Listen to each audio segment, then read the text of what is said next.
Dans quelques jours, nous allons jeûner le jeûne du 10 Tevet.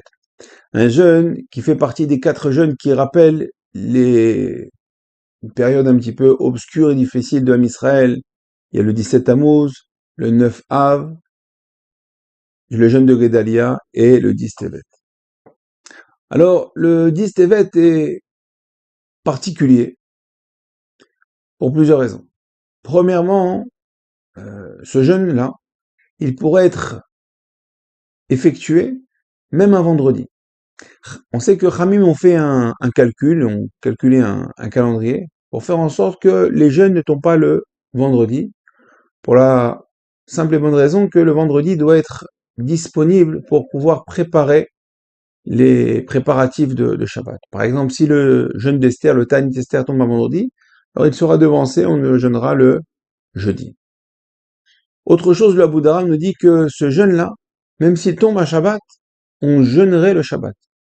Alors c'est théorique, parce que dans le calcul que Khamim ont fait, ce jeûne-là ne peut pas tomber Shabbat. Mais il faut savoir que, en pratique, si elle tombe Shabbat, on jeûnerait Shabbat. Chose que l'on voit que pour Yom Kippour.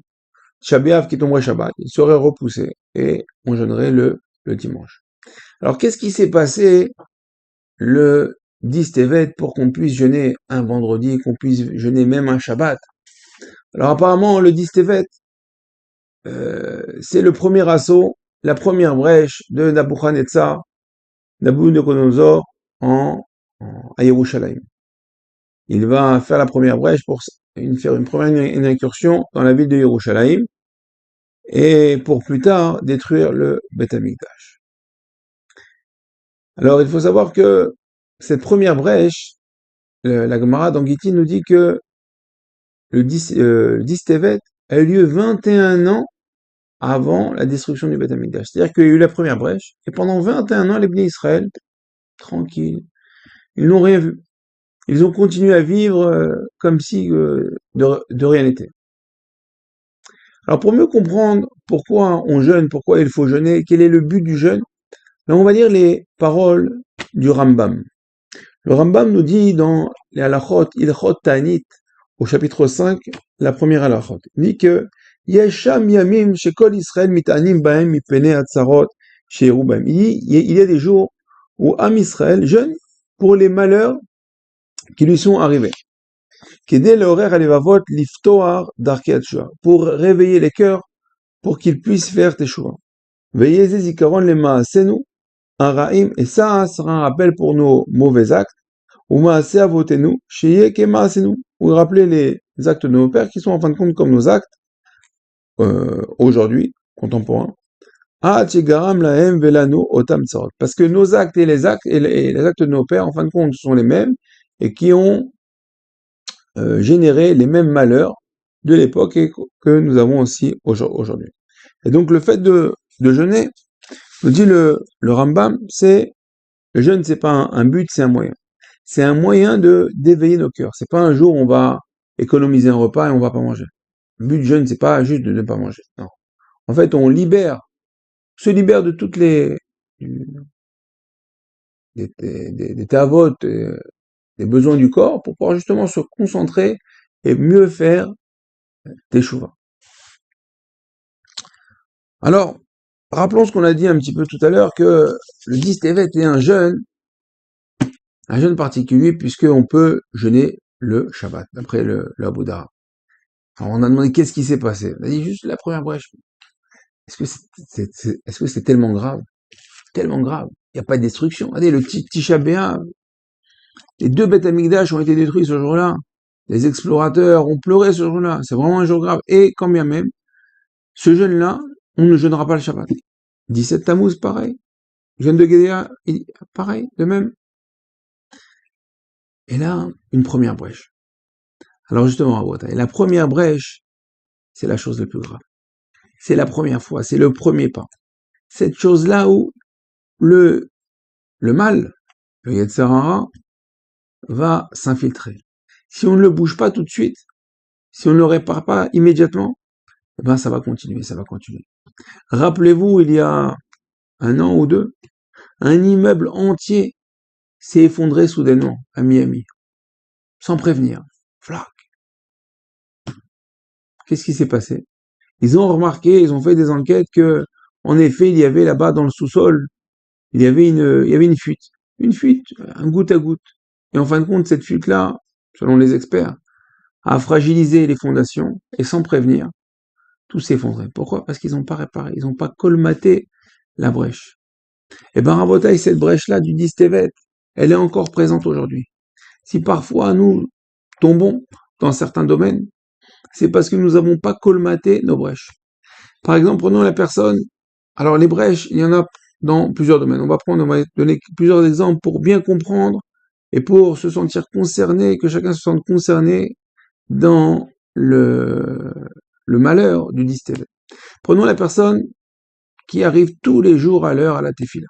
Elle arrive, la tefila elle commence à 7h. Il est là à 7h moins 5, il met ses tefilines, il commence depuis le début, Patachayahu, la Kedat Yitzhak, la Ketoret, et les korbanot, il fait tout ce qu'il faut faire, comme il le faut, tranquillement. Voilà. Un bon juif, Baruch Hashem. Et un jour, son réveil, il sonne 10 minutes en retard, où il n'entend pas. Il court, il arrive à la Beth Knesset à 7h10.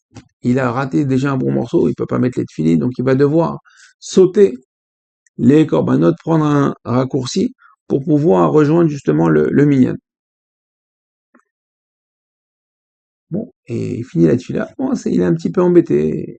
Ça, c'est la première fois. Puis non, 4-5 jours après, une semaine après, rebelote. Il se réveille en retard.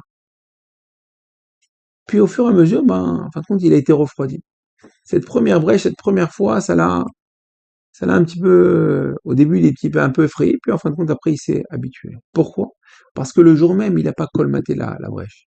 Il aurait dit tout de suite, faire tes chouvas, réétudier les halachot de la tfila, comment c'est grave de sauter des passages. Et ce sera pareil, Rabotai, pour le Shabbat.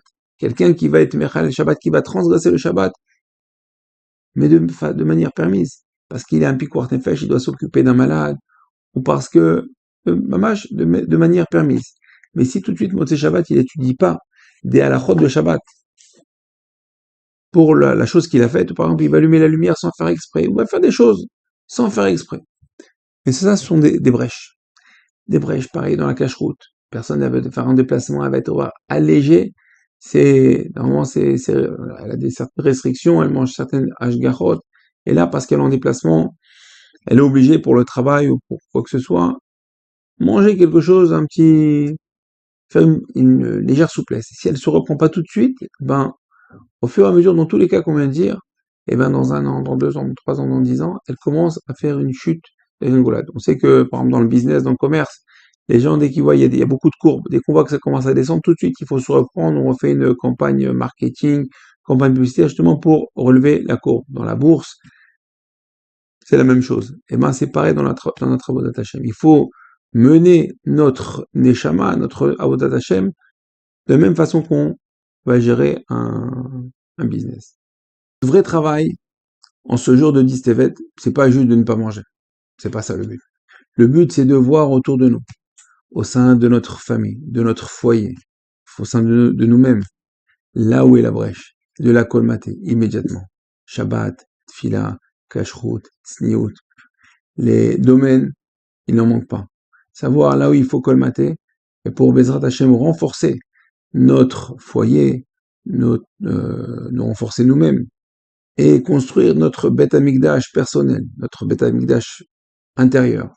Et lorsque chaque juif, Bezrat Hashem, aura colmaté sa Neshama, sa Avodat Hashem, son Beth Amikdash, alors par la force de chacun et l'union de tout Am Israël, alors on pourra faire descendre Bezrat Hashem, Bimera Be'aminu, le 3e Beth Amikdash, Bekarov à Yerushalayim. Je vous dis à très bientôt et Be'atzlacha.